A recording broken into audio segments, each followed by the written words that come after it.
Yes ma'am. Yes class 7 आज हम अपनी व्याकरण की पुस्तक से अनुच्छेद लेखन के बारे में सीखेंगे कि अनुच्छेद लेखन हम कैसे हमें लिखना चाहिए।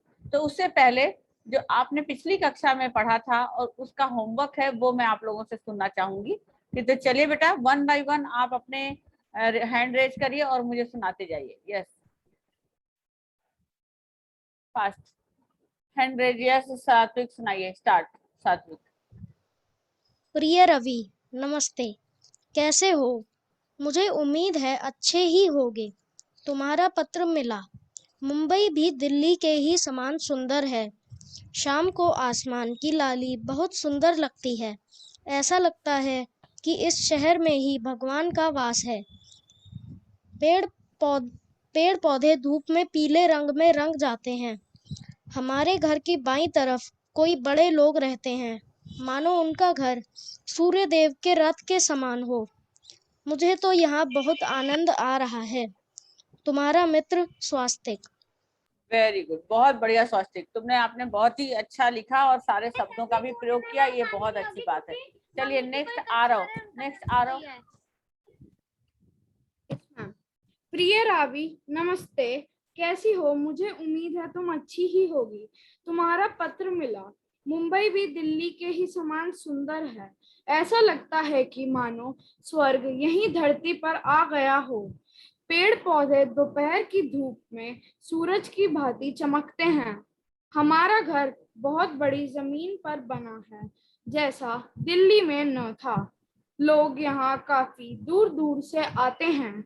मुझे तो यहाँ बहुत आनंद आ रहा है। तुम्हारा मित्र आरव। बहुत बढ़िया, और भी इसको थोड़ा सा और भी बढ़ा सकते थे, लेकिन अच्छा लिखा है। Very good. चलिए Srijal, next Srijal. Yes ma'am. प्रिय शाम, नमस्ते। कैसे हो? आशा करता हूँ कि तुम खुश और स्वस्थ हो गए। मुझे तुम्हारा पत्र से पता चला कि तुम अपने नानी के घर आनंद से घूमने गए हो। हमारे गांव के पास एक पुराना शहर है, मानो वह आज के शहरों के समान बड़ा है। वहां के कुछ मंदिरों को देखकर ऐसा लगता है जैसे कि वह गगनचुंबी इमारतों के भांति लंबे हों।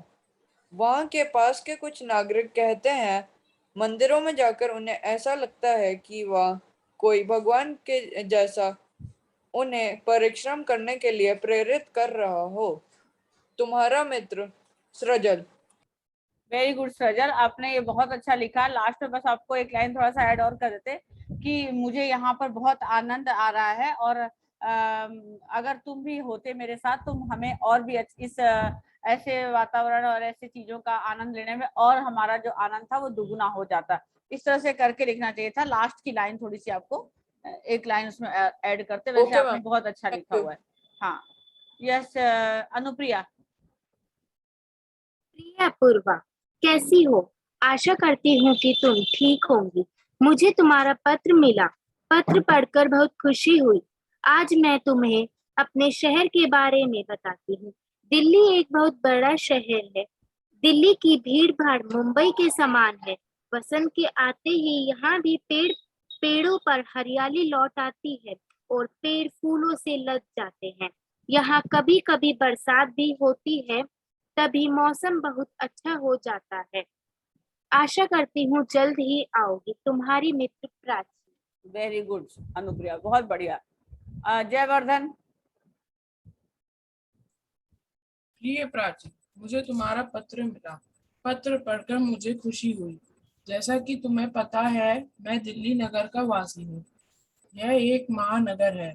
यहाँ इतनी भीड़ है कि मानो मेला लगा हो। यहाँ का मौसम मुंबई के मौसम के समान नहीं है। यहाँ मुंबई की भांति बहुत भीड़ है। जैसे तुम यहाँ आओगी, मैं तुम्हें दिल्ली घुमाऊंगा। यहाँ सा नज़ारा तुम्हें कहीं नहीं मिलेगा। यहाँ इतनी गर्मी है कि ऐसा लगता है कि ज्वालामुखी यहीं फट गया हो। तुम्हारा मित्र जयवर्धन। वेरी गुड जयवर्धन, बहुत अच्छा। कीप इट अप बेटा। जिया। Yes ma'am. प्रिय अपूर्वा, तुम्हारा पत्र मिला। जानकर खुशी हुई कि तुम बहुत खुश हो। तुमने अपने शहर के बारे में तो बताया, अब मैं अपने शहर यूपी के बारे में बताती हूँ। यहाँ पर सबको एक समान माना जाता है। यहाँ पर ऐसा लगता है कि जैसे किसी स्वर्ग में हो। मेरी मानो तो तुम भी यहाँ पर घूमने आना। यहाँ पर बहुत सी जगहें हैं जहाँ पर हम घूमने जा सकते हैं। यूपी की भांति आदि है, तुम यहाँ पर जरूर आना। तुम्हारी सखी प्राची। वेरी गुड, बहुत बढ़िया जिया, छोटे में और बहुत सरल, अच्छा, बहुत अच्छा लिखा। Anyone next? नेक्स्ट और किसी ने नहीं लिखा? बस ये कुछ बच्चों को ही पढ़ना है। अंशिका सिंगल को नहीं आता, साबिल को भी नहीं आता, विवेक, हरियांशी, आप लोगों को नहीं बोलना, आप लोगों को नहीं बोलना बेटा। यासिका, आप लोगों को होमवर्क नहीं मिला था? हाँ यासिका बोलिए, यासिका बोलिए। शलाका, कैसे हो? आशा करती हूँ तुम ठीक होगी। मुझे एक तुम्हारा पत्र मिला। मुझे तुम्हारा पत्र मिला और उसमें तुमने बताया, तुमने अपने गांव के बारे में बताया। आज मैं अपने गांव के हाल बताऊंगी। वहां पर एक बहुत बड़ा जागरण हुआ, बहुत बड़ा जागरण हुआ और बहुत बहुत दूर दूर से लोग आए। मैं तुम्हारी दोस्त याशिका। बस, अरे वाह, वेरी गुड आशिका, तुमने तो 2 लाइन में पत्र खत्म कर दिया। बस अपने गांव में बताऊंगा, एक जागरण हुआ, कर काम खत्म। ना कोई के समान, ना भांति, ना के जैसा, ना कुछ भी लिखने की जरूरत नहीं आई तुम्हें तो। Good, very good. विवेक,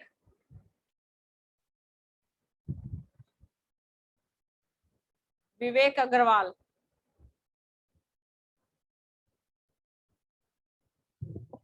यस मैम।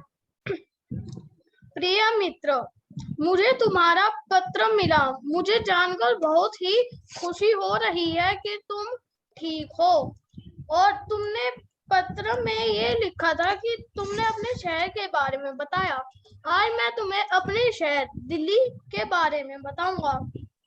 दिल्ली बहुत ही बड़ा शहर है। यहाँ पे कई सारी घूमने की जगहें हैं। यहाँ पे बहुत सारे खाने की भी जगह है।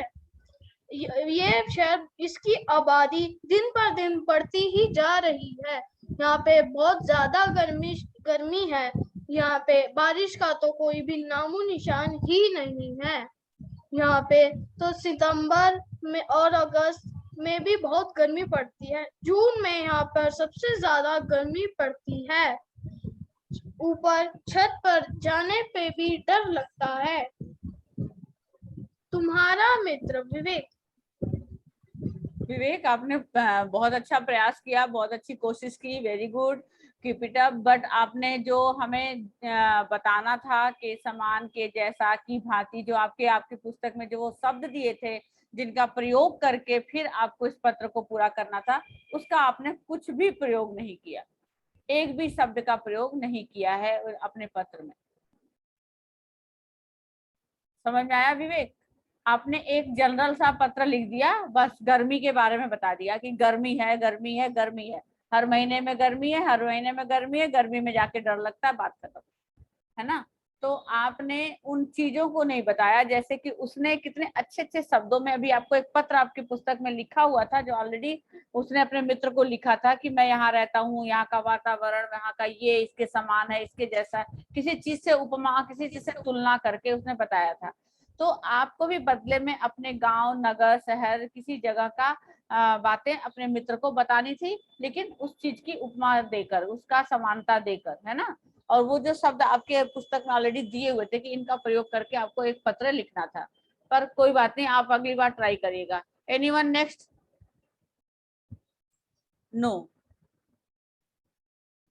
मैंने आपको कल सुनाया था, आज भी हाँ विका, आपने सुना दिया, सही है, हो गया सब? आज यस बेटा। मैम तो आज नहीं सुनाऊं ना मैं? हाँ, आपने कल सुना दिया था। Okay, okay. बाकियों को कोई जरूरत नहीं है, ना तो अंशिका सिंगल को कुछ जरूरत है। यासिका ने कोशिश की लेकिन कुछ भी नहीं ऐसे अच्छा सा बनाया पत्र को। तो चलिए अब हम अनुच्छेद लेखन पर आते हैं बच्चों। अनुच्छेद लेखन। नाम क्या ना है? कौन? अनन्या जान। बोलो अनन्या, आप भी बोलो जल्दी से, इतना स्लो क्यों होते हो बेटा? सोच सोच के क्यों बोलते हो? फटाफट बोलना था ना, जल्दी बोलो, फिर मैं ये अनुच्छेद का कराऊं आपको। जल्दी लास्ट। हेलो प्राची, मैं हेलो तुम्हारा प्राची, पत्र। एक मिनट आन्या, यहाँ पर अब आप इंग्लिश और हिंदी को मैच करोगे, हेलो प्राची लिखोगे। आप क्या लिखोगे? हिंदी का पत्र लिख रहे हो, हिंदी में आप हेलो प्राची लिखोगे।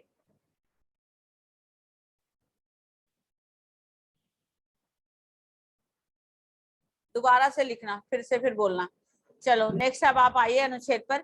किसी विषय से संबंधित भावों या विचारों को केवल एक अनुच्छेद में कम शब्दों में लिखना अनुच्छेद कहलाता है, अनुच्छेद लेखन कहलाता है ना। अब आपका जैसे टॉपिक है, मान लीजिए पर्यावरण। बच्चों, ये जो अनुच्छेद होता है, यह निबंध का एक छोटा रूप होता है। निबंध हम जो बड़ा रूप में लिखते हैं, उसी का एक छोटा रूप होता है। और अनुच्छेद हमेशा सीधा विषय पर लिखना होता है, इसके अलग अलग भाग नहीं होते कि जैसे उनको हम भाग में डिवाइड करते, भूमिका, प्रस्तावना और उनके बारे में, ऐसे करके हम नहीं लिखेंगे। बल्कि हम स्टार्ट करेंगे पर्यावरण, इसका टॉपिक पर्यावरण है। हम अपनी अभी आपको मैं बताती हूँ, तो उसके अलग अलग भाग नहीं होते। अब आपको मैं बताऊंगी कि अनुच्छेद लिखते समय हमें ध्यान क्या रखना चाहिए। अनुच्छेद केवल एक ही अनुच्छेद में लिखना चाहिए। जैसे अब आपकी, मैंने ये देखो आपको एक कॉपी बना रखा, आपको कॉपी का एक पेज ड्रॉ किया हुआ है। ये पेज लग रहा है आपको? पेज है आपको? Yes ma'am. हाँ, पेज के ऊपर सबसे ऊपर ये कि प्लेन सा पेज होता है ना, ये पेज मैंने ड्रॉ किया है। और एक साइड में आपकी पतली सी लाइन होती है जिसमें आप नंबरिंग 1 2 या कुछ भी लिखते हैं, ये होता है आपके पेज में। Yes ma'am. तो कभी भी जो टॉपिक हमारा है वो हमें इस प्लेन वाले पेज पर नहीं लिखना होता, ये हमेशा ब्लैंक छुटा होता है। उसके नीचे पहली लाइन में हमें ये पर्यावरण लिखना होता है, जो भी आपका टॉपिक है वो लिखना होता है। उसके बाद उसके नीचे अंडरलाइन करके, और इस कॉपी का जो पहली लाइन है यहाँ पे जो किनारे डली हुई है, इसके जस्ट इतना 2 फिंगर गैप डालते हैं। कितने फिंगर गैप डालते हैं? 2 फिंगर। 2 फिंगर गैप के बाद हमें अपना एक टॉपिक अपना स्टार्ट करना है पर्यावरण के बारे में। ठीक है, पर्यावरण कैसे, क्या, क्यों, किस लिए, ये जो भी स्टार्ट करेंगे। उसके बाद फिर उसके नीचे की लाइन बिल्कुल स्टार्टिंग से जुड़ जाएगी। उसके बाद की जो लाइनें हैं वो एकदम नीचे पहली किनारे से जुड़ जाएंगी। और उसके बाद लास्ट पर्यावरण, हम पर्यावरण लिखने के बाद 2 लाइन छोड़ के कर। लाइन कहाँ छोड़नी है? पर्यावरण आपने लिखा, उसके बाद की लाइन में 2 फिंगर गैप, बिल्कुल इस पतली लाइन जो आपकी किनारे की, वहां से लेकर यहाँ इस बीच में आपको 2 फिंगर गैप, फिंगर ऐसे रख के देखो, ऐसे। उसके बाद आप लाइन अपनी स्टार्ट करोगे, और उसके नीचे वाली जो लाइन लिखोगे वहां पर आप बिल्कुल स्टार्टिंग से किनारे से लिखना स्टार्ट करोगे। आपको जो मैंने लाइन ड्रॉ किया, ये दिखाई दे रहा है ना आपको? Yes ma'am. इसका मीनिंग समझ में आ रहा है इस लाइन ड्रॉ का? Yes ma'am. कि आप जो पहला शब्द लिखेंगे पर्यावरण, वो यहाँ लिखेंगे और दूसरा आप यहाँ लिखेंगे। ठीक है, यहाँ से ऐसे ऐसे, फिर ये यहीं से लिखेंगे ऐसे। क्लियर? क्लियर? तो इस हाँ, अब इसके बाद बच्चों लिखना, इसको एक ही अनुच्छेद में लिखना, मतलब यहाँ से स्टार्ट करेंगे और यहाँ खत्म करेंगे, इसमें कोई चेंज नहीं होगा। अनुच्छेद लिखने से पहले रूपरेखा अवश्य बनानी चाहिए कि हमें लिखना क्या है। संकेत बिंदुओं को ध्यान में रखकर ही अनुच्छेद लिखें। जैसे हम आप लोगों को जब पेपर में अनुच्छेद दिया जाता है, तो कुछ पॉइंट आपको संकेत बिंदु के नाम पर दे दिए जाते हैं कि इन चीजों को ध्यान में। अभी जैसे आपने पत्र लिखा, के समान, के जैसा, की भांति, ऐसे कुछ शब्द दिए थे, उन चीजों का प्रयोग में करते हुए आपने पत्र में लिखा। अब ऐसे तो नहीं किया कि आपने यहाँ पर लिख दिया के समान, फिर उसके बारे में लिख रहे हो, फिर भांति, फिर उसके बारे में लिख रहे हो, फिर के जैसा, फिर उसके बारे में। ऐसा तो नहीं था ना, आपने उसी पैराग्राफ के अंदर उन चीजों को प्रयोग में लिया, ऐसे किया ना पत्र में। उसी तरह से जो संकेत बिंदु होती है उसको आपको कोई पॉइंट में नहीं लेना होता, आपको इसी पैराग्राफ के अंदर ही उसको ऐड करके लिखना होता है अपने बातों में, अपनी बातों में। ठीक है, अब जैसे अनुच्छेद में विषय के किसी एक पक्ष का वर्णन करना चाहिए, छोटे छोटे वाक्यों का प्रयोग करना चाहिए।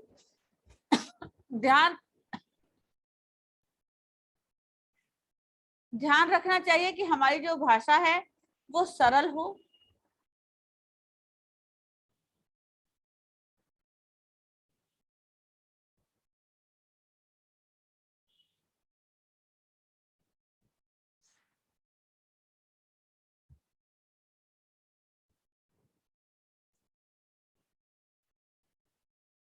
वो हमारी जो भाषा है वो सरल हो, सहज हो, सजीव और प्रभावशाली होनी चाहिए, कि सुनकर हमारे को अच्छा लगे। प्रभावशाली का मतलब कि वो सुनने में भी अच्छी लगे। बात जो अभी आप लोगों ने पत्र में बोला, किसी ने कुछ तरीके से आपको सुनकर, इतने 4-5-5-6 बच्चों ने अपने पत्र लेखन सुनाया, तो आपको सबका अलग अलग सुन के समझ में आया कि नहीं आया? सबके अलग अलग पॉइंट, अलग अलग बातें समझ में आई। किसी ने कुछ बोला, किसी ने कुछ बोला। अब किसकी बातों में ज्यादा प्रभाव है, किसका पत्र बहुत सुनने में एकदम एक बार में ही सुन के मजा आ गया कि हाँ इट्स ओके, है ना? इस तरह से प्रभावशाली होना चाहिए।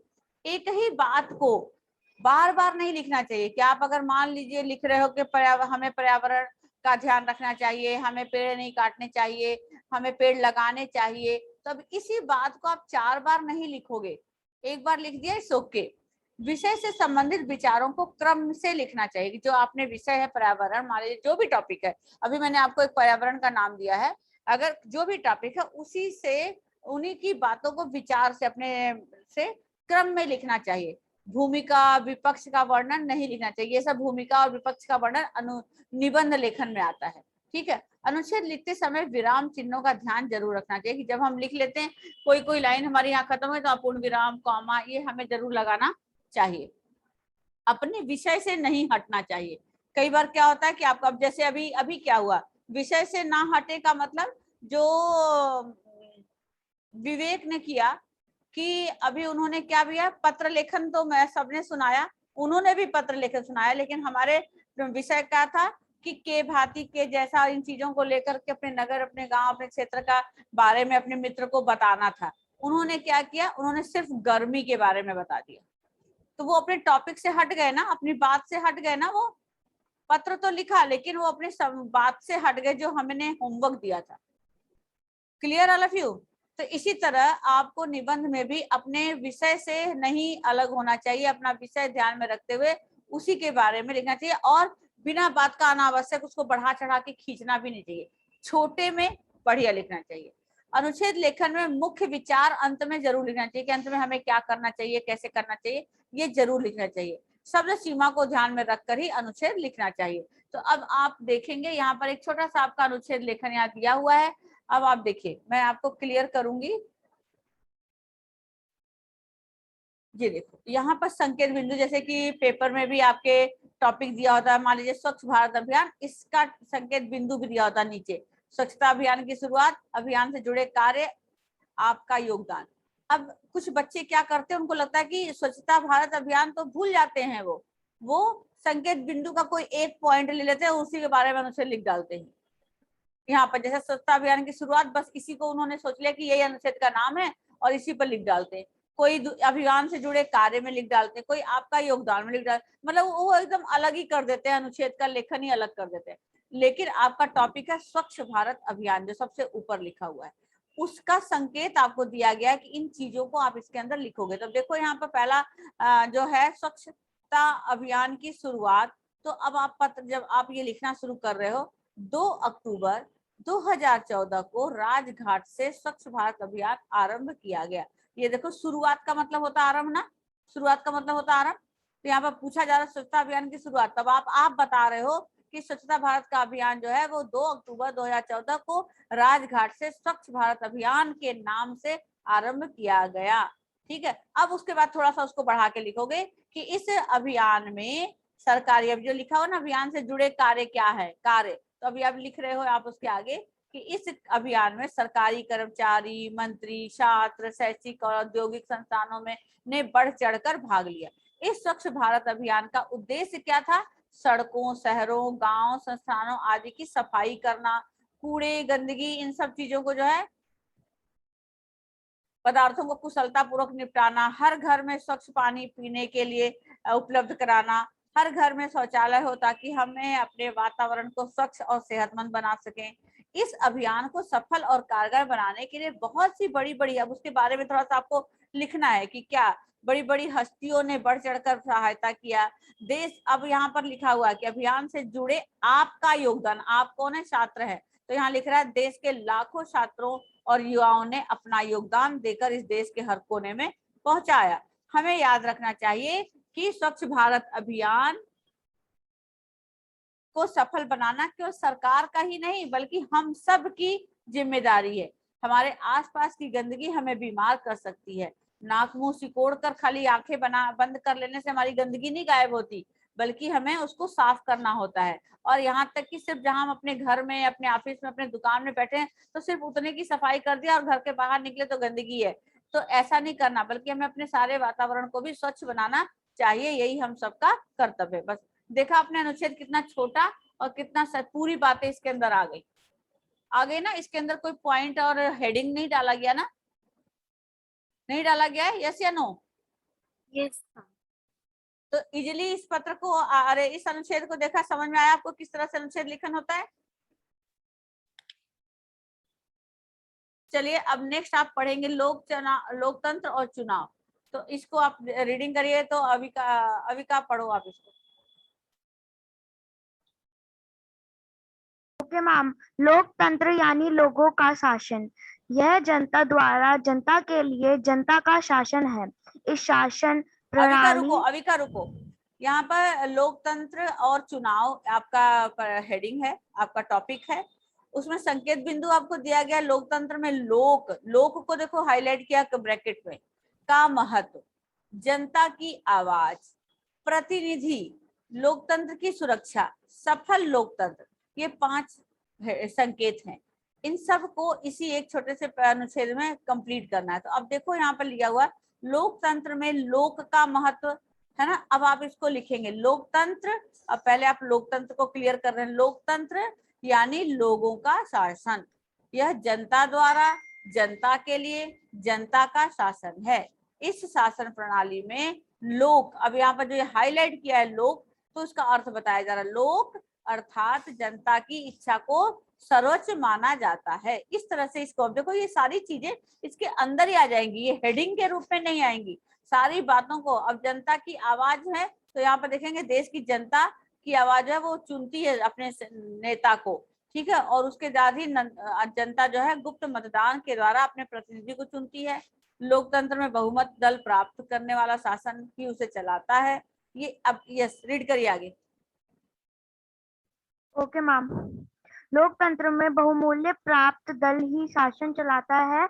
उनसे यह आशा की जाती है कि वे जनता के कल्याण और उनकी भावनाओं को ध्यान में रखते हुए नियम कानून बनाएंगे और देश हित में भी कार्य करेंगे। 2/3 बहुमत प्राप्त दल सरकार बनाता है और जो प्रतिनिधि हार जाते हैं वे विपक्षी दल कहलाते हैं, जो सरकार को अपनी मनमानी करने से रोकते हैं। वे सरकार के द्वारा उठाए गए हरेक अनुचित कदम की निंदा और विरोध करते हैं। लोकतंत्र की सफलता देश की जनता पर निर्भर करती है।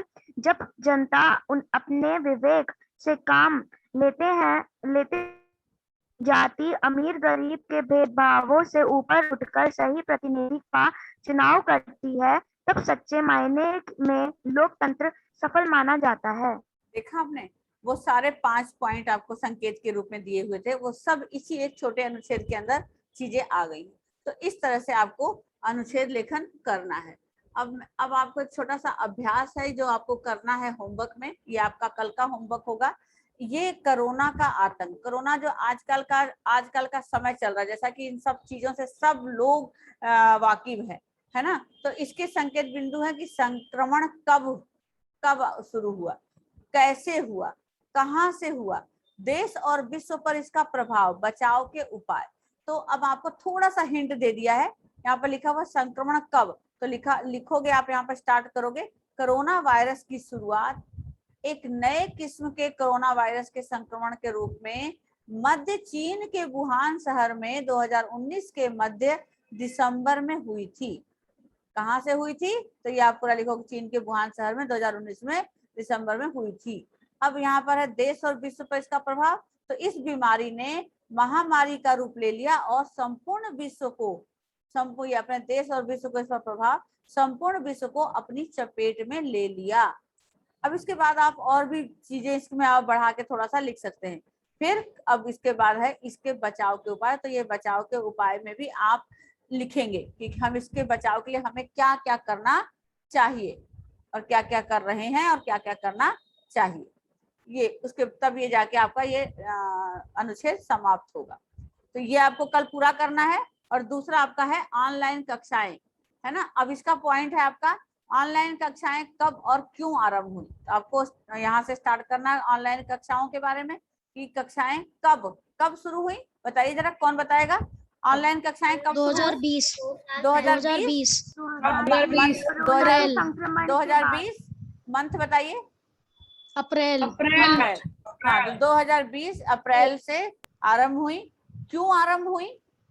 कोरोना संकट के कारण। कोरोना संकट के कारण इस महामारी से बचाने के लिए जब लोगों ने अपने घरों से काम करना शुरू किया, ऐसी स्थिति में जब हम बच्चे स्कूल नहीं जा पा रहे थे, तो हमारी पढ़ाई, हमारी शिक्षा का ध्यान रखते हुए हमारे विद्यालय के अध्यापक गण इंचार्ज ने इस व्यवस्था का जो है या सीबीएसई बोर्ड की तरफ से हमारी पढ़ाई का नुकसान ना हो, इस बात का ध्यान रखते हुए इसका आरंभ किया कि ये ऑनलाइन शिक्षा का, पढ़ाई का, कक्षा का जो है संचालन किया।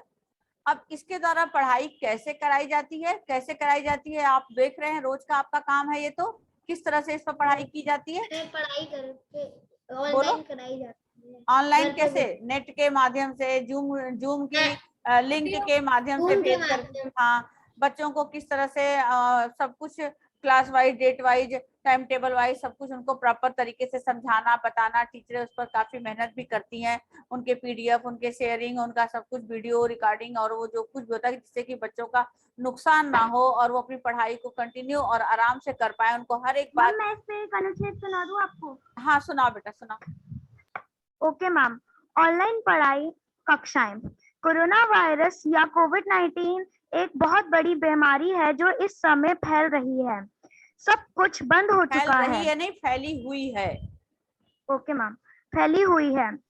दुनिया में सारी चीजें बंद हो चुकी हैं। सरकार को भी हर चीज को बंद करना जरूरी समझा, इसलिए उन्होंने लॉकडाउन को लगाया, जिससे इस बीमारी से बचा जा। ताला हिंदी में बोलो, तालाबंदी। यस। ओके मैम, तालाबंदी को लगाया जिससे इस बीमारी को रोका जा सके। उन्होंने हमारी सुरक्षा के लिए हमारे विद्यालय तक बंद करवा दिए। यह एक बहुत बड़ा कदम है, परंतु इसको हमारी सुरक्षा के लिए लेना बहुत आवश्यक था। हमारी पढ़ाई का नुकसान ना हो, इसलिए सरकार ने ऑनलाइन पढ़ाई कक्षाएं का निर्णय लिया और जिससे हम ऑनलाइन कक्षाओं में अच्छे से अच्छी पढ़ाई प्राप्त कर सके। इसको उन्होंने जारी रखने के लिए ऑनलाइन कक्षा का माध्यम चुना। ये मैं मानती हूँ कि हर पढ़ाई पूरी तरीके से ऑफलाइन कक्षाओं के मुताबिक ऑनलाइन कक्षाओं में नहीं की जा सकती, परंतु हमारी पढ़ाई का नुकसान ना हो, इसके लिए सरकार ने यह कदम उठाया। हमारी अध्यापिकाएं और हमारे बड़े हमारे लिए पूरी मेहनत करके हमें ऑनलाइन कक्षाओं में चीजें समझने में हमारी मदद कर रहे हैं। ऑनलाइन कक्षाओं को अपनी मेहनत से बढ़ाया जा सकता है, अच्छा बनाया जा सकता है। अध्यापिकाएं और हमारे बड़े को ही बस मेहनत नहीं करनी, साथ ही हमें भी उनका साथ देकर अपनी ऑनलाइन कक्षाओं को अच्छा से अच्छा बनाना चाहिए। अध्यापिका हमें कक्षा के अंदर काफी सारी चीजें पढ़ाकर हमारी कक्षाओं को निरंतर जारी कर रही हैं और हमारी कक्षाएं, यस मैम, हमारी पढ़ाई इससे बहुत ज्यादा मजेदार हो जाती है। ऑनलाइन कक्षाओं एक जरिया है जिससे हमारी पढ़ाई पे कोई नुकसान ना पड़ सके, परंतु ऑनलाइन कक्षाओं का एक बहुत बड़ा नुकसान भी है। हमारी आंखों पे जो पड़ने वाला दुष्प्रभाव है, उसकी वजह से हमारी आंखें कमजोर हो रही हैं। दिन पर दिन बच्चों के चश्मे लगते जा रहे हैं। परंतु ऑनलाइन कक्षा ही एक माध्यम है जिसके जरिए हम अपना पढ़ाई को जारी रख सकें। इसके हमारी आंखें खराब ना हो, इसके माध्यम के लिए हमें अपने कंप्यूटर, मोबाइल और जितनी भी इलेक्ट्रॉनिक चीजें हैं उनको कम से कम इस्तेमाल करना चाहिए, जिससे हमारी आंखें खराब ना हो सके। ऑनलाइन कक्षा दोनों ही जगह से अपनी अपनी जगह है, एक उसका दुष्प्रभाव है और एक प्रभाव है, इसलिए हमें ऑनलाइन कक्षाओं को रोज लेना चाहिए, जिससे हमारी पढ़ाई पर दुष्प्रभाव ना पड़े। अविका, आपने इमीडिएटली बहुत अच्छा बताया, बहुत अच्छा करके सुनाया मुझे, बहुत ही अच्छा सब चीज कवर किया। पर अब जब आप इसको लिखोगे ना कॉपी में, तो आप खुद देखोगे कि यहाँ पर आपने एक दो चीजें, जैसे कि अभी मैंने आपको बताया, यहाँ पर आपने स्टार्टिंग में देखा, यहाँ पर कुछ चीजें बहुत बार रिपीट रिपीट हुई है। वही मैं बताने जा रही हूँ कि नहीं, तो वही मैं आपको, तभी मैंने आपको कुछ कहा नहीं, मैंने आपको कहा है ना ये बात कि अभी आपने एकदम इमीडिएटली बोला है, इतना बढ़िया बोला है, बहुत अच्छा बोला है, पर जब हम उसको लिखते हैं तो हमें खुद से अपनी बात समझ में आ जाती है कि हम उसको रिपीट कर रहे हैं। तो आप वो चीज ध्यान में रख लेते हो कि हाँ, अब हमें ऐसी गलती नहीं करनी है। लेकिन आपने जो अभी इमीडिएटली सोचकर इतना अच्छा बोला, ये बहुत अच्छा है, बेस्ट, वेरी गुड। बट जब आप कॉपी में लिखोगे तो इसको आपने अपने आप ही इसको थोड़ा सा सुधार आप कर लोगे, ठीक है मैम? यस, मैं और अच्छा लिखूंगी। यस। अब फिर मुझे आप कल आप इसको अच्छे से जब प्रॉपर लिखा हुआ चीज करके मुझे दोबारा से सुना देना। तो ये आप लोगों का कल का होमवर्क है, ये दोनों टॉपिक आप मुझे कल लिख करके दिखाएंगे, मतलब सुनाएंगे। जैसे आज आपने पत्र लेखन सुनाया ना सबने, 1 by 1, 7th क्लास, सुन रहे हो? Yes ma'am. तो ये दोनों टॉपिक आप मुझे कल सुनाएंगे। कौन से दोनों टॉपिक? एक तो कोरोना का आतंक और दूसरा ऑनलाइन कक्षाएं, ठीक है। ये दोनों टॉपिक आप मुझे कल 1 by 1 सुनाएंगे, तभी मैं आगे की चीजें आपको कराऊंगी, क्योंकि इसके बाद आपका सिलेबस इज कंप्लीट। सिर्फ आपको जो है, हाँ बेटा बोलो। मैम, आपने जो परसों सिलेबस भेजा था उसमें संधि भी था, लेकिन संधि अब तक करवाया नहीं गया है। संधि तो बहुत पुराना चैप्टर है बेटा, बहुत पहले करा दिया मैंने, शायद मुझे लगता है छुट्टियों से भी पहले। मैम, संधि नहीं करवाया था। आप देखो,